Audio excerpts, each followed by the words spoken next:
सभी साथियों को मेरा नमस्कार। स्वागत है आप सभी का आज 1 जून के जनसत्ता विश्लेषण में। आइए शुरू करते हैं बिना किसी देरी के। प्रथम पृष्ठ पे राष्ट्रीय की खबरें हैं, राजनीतिक, चुनाव को लेके इत्यादि। हम उसमें नहीं जाएंगे, हम सीधे आएंगे अपने संपादकीय पे। और इस बार बात करी है धूमिल होता फिलिस्तीन राष्ट्र का सपना। और ये लेख लिखा है ब्रह्मदीप और लूने जी द्वारा। क्षेत्रीय विस्तारवाद का अंतर्राष्ट्रीय राजनीति में बहुत महत्व रहा है। राजनीतिक सत्ताएं इसे सैन्यवादी विचारधारा से पोषित करती हैं, जिसके अनुसार यह माना जाता है कि शक्ति से ही शांति आती है। मध्य पूर्व में इजराइल विस्तारवाद की रणनीति को आत्मसात कर चुका है। वहीं फिलिस्तीन की विभाजित सत्ताओं पर हावी हमास शक्ति और आक्रमण को लक्ष्य प्राप्ति का अनिवार्य साधन बताता है। आंतरिक राजनीति और साझेदार राष्ट्रों की भू रणनीति से प्रभावित इन दिनों राष्ट्रों में राजनीतिक आकांक्षाएं अब इतनी बढ़ जाती हैं कि वह एक दूसरे के अस्तित्व को स्वतंत्र देश के रूप में स्वीकार करने को बिल्कुल तैयार नहीं है। वैश्विक समुदाय की भूमिका भी इसे लेकर ईमानदार नहीं है। साथियों, ये बड़ी अच्छी बात कही है। आप देखिए, एक तरफ इसराइल है, एक तरफ फिलिस्तीन है। दोनों के बीच में आपसी लड़ाई इतनी ज़्यादा बढ़ गई। अब पैलेस्टाइन ने मतलब कि हमास ने, क्योंकि देखिए हमास तो वहाँ पे इलेक्ट होके आई थी, तो हम पैलेस्टाइन ही बोलेंगे। हमास वहाँ पे लोग लाए थे हमास को। इसराइल इसीलिए और पीछे पड़ गया है पैलेस्टाइन के, क्योंकि इसराइल तो ये मान रहा है भैया, जिन लोगों ने हमास को वहाँ पे बिठा रखा है, हमास को अपने आदमी सब आदमी देते हैं। अरे हमास में सब रिक्रूटमेंट सब पैलेस्टाइन के लोग ही तो आते हैं। तो फिर इसराइल तो ये कहता है भाई साहब, हम इन्हें भी दुश्मन मान रहे हैं अपना। अब दोनों के बीच में देखिए कैसे अक्टूबर में जो घटना हुई थी, हमास ने करी थी पैलेस्टाइन बैकिंग के साथ में, इसने बुरी तरीके से चरम पे आ गई है कि अब अस्तित्व ही ख़त्म हो जाएगा पैलेस्टाइन का। अब कहाँ बचेगा, है ना, लोग ही नहीं बचेंगे। और इसराइल ने जो इतने लंबे समय से इसराइल सीज़ फायर रखा हुआ था, सिर्फ कोल्ड वॉर चल रहा था, इंटेलिजेंस के वॉर चल रहे थे, अब इसराइल ने इस बाउंड्री को तोड़ दिया, एंटर कर गया। अब तो पैलेस्टाइन ही नहीं बचेगा। तो यही डिप्लोमेटिक कूटनीति। अब देखिए इस बीच में देखिए दोनों ही, इस पैलेस्टाइन वाले चाह रहे थे कि वो इसराइल के एरिया कैप्चर करें, इसराइल चाह रहे थे पैलेस्टाइन कैप्चर करें। अभी तक एक बस लकीर खींची हुई थी, वो लकीर हमास के लोगों ने पार कर दी, तो इसराइल इनको ख़त्म करने को आ गया है। और कूटनीति के तौर पे देखा जाए तो अंतर्राष्ट्रीय, देखा आपने कितना कमज़ोर हैं अंतर्राष्ट्रीय ऑर्गेनाइजेशंस जितनी भी हैं आपकी, यूएन सब ये मूक दर्शक बनी हुई हैं। ये सिर्फ मूक दर्शक बनी हुई हैं और कुछ नहीं कर सकती। ठीक है ना। इसराइल अपने हिसाब से काम कर रहा है, इसराइल का अपना पॉइंट ऑफ व्यू है। विस्तारवाद, हर किसी का तरीका होता है अपना। अब देखिए यूएसए बार बार कहता था कि टू स्टेट नेशन थ्योरी कहता था। अरे भैया दोनों मिल बांट के रहिए, दो दुई राष्ट्र जिसे हम कहते हैं। मगर इसराइल ने कभी भी टू स्टेट नेशन थ्योरी को नहीं माना। इसराइल ने अपना ही रुख रखा हुआ है ना। इसराइल की स्थापना में फ़िलिस्तीन का ज़्यादा हिस्सा यहूदियों को दिया गया था, जबकि ज़्यादा आबादी होने के बाद भी फ़िलिस्तीन के हिस्से कम ज़मीन आई थी। ज़मीन और राष्ट्र के बंटवारे से उपजे हिंसक संघर्षों में जीत हासिल करके बाद में इसराइल ने बहुत बड़ी बड़ी बढ़त हासिल कर ली, अपने क्षेत्र का विस्तार कर लिया। अब इसराइल की स्थिति मध्य पूर्व में बहुत मजबूत है, और मिस्र, सीरिया, जो जॉर्डन के ज़मीन भी उसके कब्जे में है ना। देखिए अब तो इसराइल पूरा हर चीज़, आर्थिक मामले में भी, तकनीकी मामले में भी, डिप्लोमेटिक मामले में भी बहुत ही मजबूत है ना। इसराइल अगर द्विराष्ट्र समाधान और अलग फ़िलिस्तीन राष्ट्र की कोई योजना को स्वीकार कर ले, तो उसे जीते हुए अपने कई क्षेत्र लौटाने पड़ेंगे। अब ये भी समस्या है, अगर देखिए टू टू नेशन थ्योरी अगर मान जाए इसराइल वाले, अब उसमें क्लॉज भी तो बहुत सारे हैं ना, कि जितना इसराइल ने कैप्चर करा था आज तक, वो उसे पैलेस्टाइन को वापस करना पड़ेगा, और वाइस वर्सा। पश्चिमी तट पर इसराइल के कब्जे, वहां लगातार बस्तियों को निर्माण और सैन्य चौकियों तथा फ़िलिस्तीन हमलों के कारण किसी भी अंतिम समझौते की दिशा में प्रगति धीमी हो गई है। अंतर्राष्ट्रीय स्तर पर हमास की व्यापक रूप से एक आतंकवादी समूह के रूप में देखा जाता है। ये हमास तो टेररिस्ट ऑर्गेनाइजेशन ही है, वो इसराइल पे बहुत लंबे समय से हमला करता आ रहा है। आईईडी ब्लास्ट करना, मतलब बहुत स्लीपर सेल्स के माध्यम से अटैक करना, कॉलेजेस में जाके परेशान करना वगैरह वगैरह, अब तो हद ही पार कर दी है, तो भुगत भी रहा है। संयुक्त राष्ट्र पश्चिमी तट और गाज़ा की इसराइल द्वारा अधिग्रहित क्षेत्र मानता है। दोनों क्षेत्रों का संचालन प्रतिनिधि फिलिस्तीन प्रशासन करता है।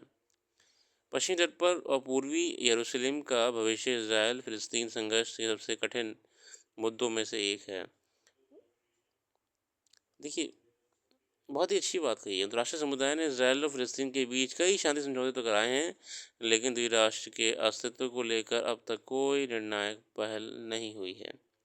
2007 में हुए अन्नापोलिस सम्मेलन ने समस्या को और गहरा दिया।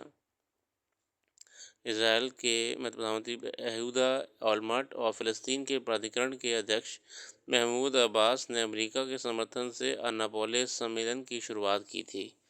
ये अन्नापोलिस सम्मेलन हुआ था, ये तब प्रयास करे गए थे कि पीस टॉक रहे और शांति बहाल रहे।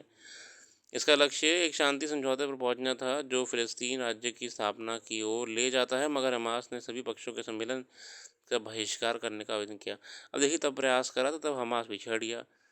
मतलब आप ये भी देखिए ना, अन्नापोलिस जो समारोह सम्मेलन था उसमें प्रयास करे गए थे कि भैया इसराइल और फ़लस्तीन के बीच में, यूएस ने भी प्रयास करे थे भैया अब दोस्ती कर लो, ख़त्म करो मैटर। अब उसमें हमास अपना आ गया था, नहीं भैया हम नहीं आएंगे, ये सब गलत है, हम कोई बात नहीं मानने वाले आपकी, है ना। उसके विरोध शांति उम्मीद ध्वस्त हो गई। अब इसराइल की सत्ता में नेतन्याहू है। हमास और उनकी विचारधारा द्विराष्ट्र के मामले पर एक जैसी है। अच्छा, हमास भी नहीं चाहता द्विराष्ट्र हो, हमास चाहता सिर्फ पैलेस्टाइन हो। तो अब दोनों ही टू नेशन पॉलिसी को तो नकार चुके हैं, इसलिए विस्तारवाद की नीति के पीछे पड़े हुए हैं। हमास के फ़लस्तीन राष्ट्रवाद और नेतन्याहू के इसराइल राष्ट्रवाद में हिंसा, विरोध और असहमति नज़र आती है। ओवरऑल देखिए, टेरिटोरियल एक्सपेंशन की लड़ाई में युद्ध हो जा रहे हैं, और यही समस्या है डिप्लोमेसी की, और हर किसी के अपने अपने पॉइंट्स होते हैं। आगे आते हैं, आखिर शिकंजा ये सर, मैं रेवन्ना जो अभी अरेस्ट हुए उनको लेकर मैं इसमें नहीं जाऊँगा, छोड़िए। कैंसर का दायरा, ये गंभीर चिंता की बात है कि देश के युवाओं की एक बड़ी संख्या कैंसर जैसे रोग की चपेट में आ रही है। ये स्थिति तब है जब पिछले कुछ दशक के दौरान आय के स्तर से लेकर खान-पान और रहन-सहन आदि के मामले में ज़्यादातर लोगों के बीच गुणात्मक सुधार देखा गया है। मगर इसके समानांतर ये भी सच है कि इसी बीच सुविधाओं के विस्तार के साथ साथ एक बड़ी आबादी खाने-पीने की चीज़ों और जीवन शैली को लेकर लापरवाही भी हुई है। अच्छा, ये कहना चाह रहे हैं कि देखो यार, जब लाइफ़स्टाइल इतना बढ़िया हो गया है, अर्निंग इतनी बढ़िया हो गई है, खाना बढ़िया-बढ़िया खा रहे हैं, तो भी समस्या हो रही है।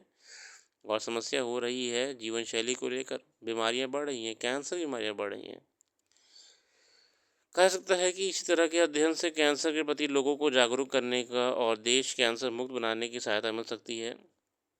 मतलब बहुत सारे प्रयास करे जा रहे हैं, और ये समस्या थी कि इंडिया में नहीं, यूरोप में भी दिख रही है। यूके में, लंदन में बहुत कैंसर केसेस आ रहे हैं। इवन जो किंग हैं उनका भी हाल ही में कैंसर को लेके डायग्नोस हुआ था, और बहुत केसेस बढ़ रहे हैं। स्वास्थ्य की समस्याएं तो आए दिन चर्चा में आ ही रही हैं। भारत ने ब्रिटेन से 100 टन सोना घरेलू तिजोरियों में पहुंचाया है। ब्रिटेन की तिजोरियों में ना बहुत सारा सोना रखा था हमारा, हम उसे ले आए हैं वापस। भारत ने वित्त वर्ष 23-24 में ब्रिटेन में रखे अपने 100 टन सोने को घरेलू तिजोरियों में पहुंचाया है। सूत्रों को शुक्रवार को ये जानकारी दी। ये 1991 के बाद सोने का सबसे बड़ा स्थानांतरण है। ये ऐसे में वहाँ पे तिजोरी में रखा हुआ था हमारा सोना। यहाँ वहाँ पता है, एक वहाँ पे सिटी ऑफ लंदन है, एक प्राइवेट सिटी है पूरी, एक पूरी प्राइवेट सिटी है। मैं लंदन नहीं बोल रहा हूँ, लंदन आप मत समझना, लंदन तो शहर वो नहीं, एक वहाँ पे सिटी ऑफ लंदन के नाम से है, सिटी ऑफ लंदन के नाम से। ये अलग ही शहर, यहाँ पे है वो बैंक जहाँ पे हमारा सोना रखा हुआ है। यहाँ पे सिर्फ कुछ खास चीज़ें ही हैं। लंदन तो अपने आप में बहुत बड़ा है, वो नहीं कह रहा हूँ, एक सिटी ऑफ लंदन है। यहाँ पे जितने मुख्य मुख्य बैंक्स हैं और मेन मेन बड़े ऑफिसेज हैं, यहीं पे हमारा सोना रखा हुआ था जो हमने वापस मंगा लिया है ना।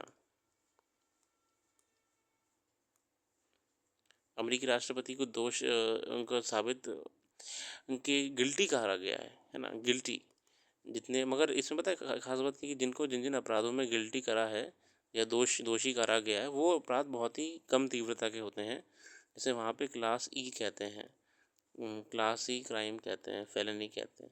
आपको इसके बारे में जानना है ना, तो आपको मैं जो हमारी दूसरी वेबसाइट है MRMLXP.in, इस पर जाकर पढ़ लेना आप, इसके बारे में पूरा मैंने बताया हुआ है।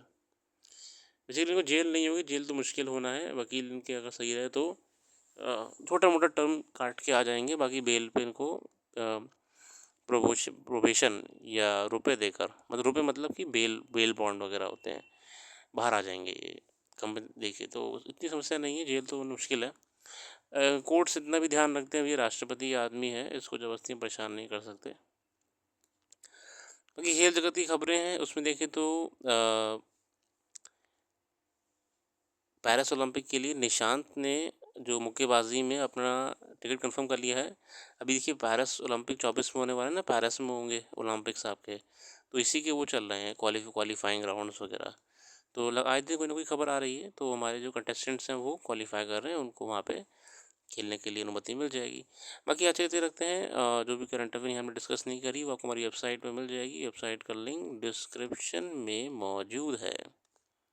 अपना कीमती समय देने के लिए बहुत बहुत धन्यवाद। आपका दिन शुभ हो।